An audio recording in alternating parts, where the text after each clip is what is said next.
दोस्तों 22 अप्रैल 2025 को हमें कश्मीर के पहलगाम में एक टेररिस्ट अटैक देखने को मिलता है। इस अटैक में 26 लोगों की जान चली जाती है, जिसमें से ज्यादातर हिंदू थे, एक क्रिश्चियन थे और एक वहीं के लोकल मुस्लिम थे। इस अटैक में टूरिस्ट को टारगेट किया जाता है और धर्म पूछ के मारा जाता है। यहाँ पे उसने बोला कि शायद मुस्लिम नहीं है, उसने उसको गोली मार दी। इस दिल दहला देने वाले हमले के बाद ये सोचने वाली बात है कि उन टेररिस्ट के माइंड में चल क्या रहा था, उनका उद्देश्य क्या था और आखिर वो कौन से फंडामेंटल हैं जिसकी वजह से वो इस हद तक गिर जाते हैं। दोस्तों इस सिनेरियो को समझने से पहले हमें पाकिस्तान के मौजूदा हालात को समझना पड़ेगा। पाकिस्तान 4 स्टेट में डिवाइडेड है, पंजाब, सिंध, बलूचिस्तान और खैबर पख्तूनख्वा। और ये चारों स्टेट अपने आप में बहुत ही ज़्यादा अनस्टेबल हैं। जैसे कि बलूचिस्तान जो कि अपने अलग नेशन की मांग करता है। बलूचिस्तान के पास तो खुद की आर्मी भी है जिसे बलूचिस्तान लिबरेशन आर्मी कहा जाता है। इन्होंने अभी कुछ दिन पहले पूरी की पूरी ट्रेन को हाईजैक कर लिया था। ये पाकिस्तान के आर्मी को भी टारगेट बनाते हैं और पाकिस्तान को बुरी तरीके से नुकसान पहुंचा रहे हैं। इसके बाद खैबर पख्तूनख्वा में TTP यानी कि तहरीके तालिबान पाकिस्तान एक्टिव है, जिसका उद्देश्य है कि जैसे तालिबान अफगानिस्तान को टेक ओवर कर लिया है वैसे TTP पाकिस्तान को टेक ओवर करेगा। इसके बाद पंजाब और सिंध के बीच में पानी को लेकर टेंशन्स क्रिएट हुए हैं, क्योंकि इंडिया से आने वाले पानी को ज़्यादातर पंजाब इस्तेमाल कर लेता है, जिसकी वजह से सिंध में पानी की कमी देखने को मिलती है। और इन सब प्रॉब्लम्स के बीच में पाकिस्तान की जो इकोनॉमी है वो बहुत ही खराब होते जा रही है। पाकिस्तान की इकोनॉमी IMF के लोन पे चल रही है। इस समय पाकिस्तान के पास सिर्फ $15 बिलियन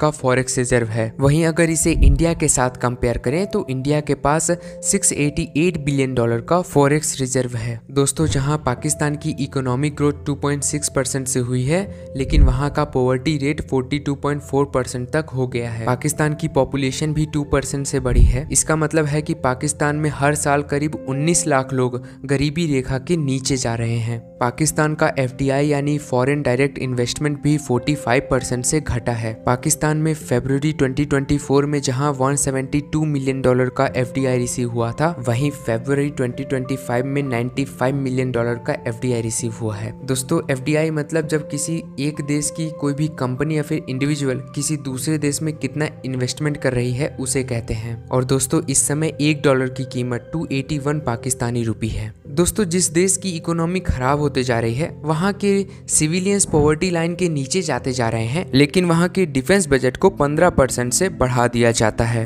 दोस्तों 2007 में पाकिस्तानी राइटर आयशा सिद्दीकी ने मिलिट्री इंक नाम की एक बुक लिखी थी, जिसमें उन्होंने बताया कि आखिर कैसे Pakistani army all over Pakistan एक बिजनेस रन करती है। और उनके अनुसार उसकी वैल्यूएशन 2007 में करीब $20 बिलियन के आसपास थी और करंट सिचुएशन में इसकी वैल्यूएशन करीब 40 से 100 बिलियन डॉलर तक हो सकती है। दोस्तों पाकिस्तानी आर्मी कई ऑर्गेनाइजेशन रन करती है, जैसे कि फौजी foundation, army welfare trust, Shaheen foundation, Bahria foundation. वैसे तो इसे एक इंस्टीट्यूशन का नाम दिया है, लेकिन ये एक बहुत ही पावरफुल कॉर्पोरेट नेटवर्क है। दोस्तों पाकिस्तान आर्मी 100 से भी ज़्यादा बिजनेस रन करती है, जिसमें cement, fertiliser, banking, dairy, transport, housing included है। दोस्तों इनका सबसे बड़ा बिजनेस रियल इस्टेट का है। कराची, लाहौर, इस्लामाबाद जैसे शहरों में ये नेशनल सिक्योरिटी के नाम पे जमीन जब्त कर लेते हैं और फिर कॉमर्शियल हाउसिंग प्रोजेक्ट में ट्रांसफॉर्म कर देते हैं। दोस्तों शायद ही आप किसी देश के आर्मी को इतना बड़ा बिजनेस रन करते हुए देखेंगे। दोस्तों अगर आपको इनके बिजनेस के बारे में और जानना है तो मैं आपको आयशा सिद्दीकी के मिलिट्री इंक नाम की बुक को रिकमेंड करूंगा। दोस्तों जैसा कि हम सब जानते हैं कि पाकिस्तान की आर्मी ही पाकिस्तान को चलाती है और ऐसे में सबसे बड़ा रोल होता है पाकिस्तानी आर्मी चीफ का। और दोस्तों करंट टाइम पर पाकिस्तान के आर्मी चीफ आसिम मुनीर हैं। कहा जाता है कि इमरान खान को जेल भिजवाने के पीछे इन्हीं का हाथ है। दोस्तों इन सब सिचुएशन के बाद पाकिस्तान की आर्मी का जो रिस्पेक्ट है अमंग दी पाकिस्तानी सिविलियंस वो कम होते जा रहा था। और ऐसे में पाकिस्तान को एक करने के लिए, पाकिस्तानी आर्मी के रिस्पेक्ट को रीगेन करने के लिए उनको कुछ ऐसा करना पड़ेगा जिसकी वजह से पाकिस्तानी सिविलियंस का माइंड डाइवर्ट हो पाए और शायद इसीलिए हमें ये अटैक देखने को मिला। दोस्तों ये कोई कोइंसिडेंस नहीं हो सकता कि पहलगाम अटैक के करीब एक हफ्ते पहले आसिम मुनीर जो कि पाकिस्तानी आर्मी चीफ हैं, उनका कुछ ये स्टेटमेंट निकल के आता है। Fathers, they thought that we are different from the Hindus in every possible aspect of life. Our religion is different, our customs are different, our traditions are different, our thoughts are different, our ambitions are different. That was the foundation of the two nation theory that was laid there. That we are two nations, we are not one nation. दोस्तों इस statement में हम साफ तरीके से सुन सकते हैं, जहां पहले पाकिस्तान के तरफ से एंटी इंडिया सेंटिमेंट्स निकल के आते थे, लेकिन इस स्पीच में हमें एंटी हिंदू सेंटिमेंट्स देखने को मिल रहे हैं। बलूचिस्तान के एग्रेशन को देखते हुए इनकी जो टू नेशन थ्योरी है वो थ्री नेशन थ्योरी पे बदलते हुए जा रही है। दोस्तों let me tell you one thing, Mohammad Ali Jinnah जिन्होंने एक इस्लामिक कंट्री की मांग की थी, लेकिन वो अपनी कंट्री को सेकुलर बनाना चाहते थे। आप उनके इस स्टेटमेंट को सुनिए। आप लोग इस मुल्क पाकिस्तान में अपने अपने इबादत गाहों, मस्जिदों या मंदिरों में जाने।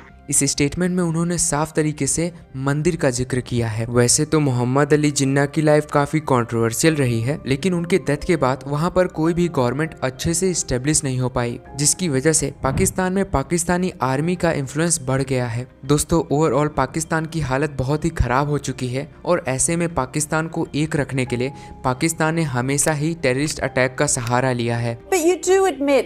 You do admit, sir, that Pakistan has had a long history of backing and supporting and training and funding these terrorist organizations. We have been doing this dirty work for United States for about 3 decades. और इस बार तो उसने धर्म पूंछ के मारा है, जिसकी वजह से इंडिया में इंस्टेबिलिटी देखने को मिल सकती है। दोस्तों अगर कोई भी देश अनस्टेबल होगा तो उसकी ओवरऑल ग्रोथ नहीं हो पाएगी। दोस्तों एज वी नो, अमेरिका ने चाइना के ऊपर हाई टैरिफ इम्पोज किया है, जिसकी वजह से India is an alternate for American market. और अगर इंडिया में वॉर सिचुएशन होगा तो इंडिया से ये सुनहरा मौका छूट जाएगा। दोस्तों एप्पल जैसी बड़ी कंपनी मैन्युफैक्चरिंग के लिए इंडिया को प्रीफर कर रही है। दोस्तों इस अटैक के हमें कई कंसिक्वेंसेस भी देखने को मिले हैं, जैसे कि इंडस वाटर ट्रीटी को सस्पेंड कर दिया गया है, पाकिस्तानी सिविलियंस को इंडिया से डिपोर्ट कर दिया गया है और कई पाकिस्तानी यूट्यूबर्स को भी बैन कर दिया गया है, और ऑपरेशन सिंदूर से पाकिस्तान के 9 टेररिस्ट कैंप को डिस्ट्रॉय कर दिया गया है।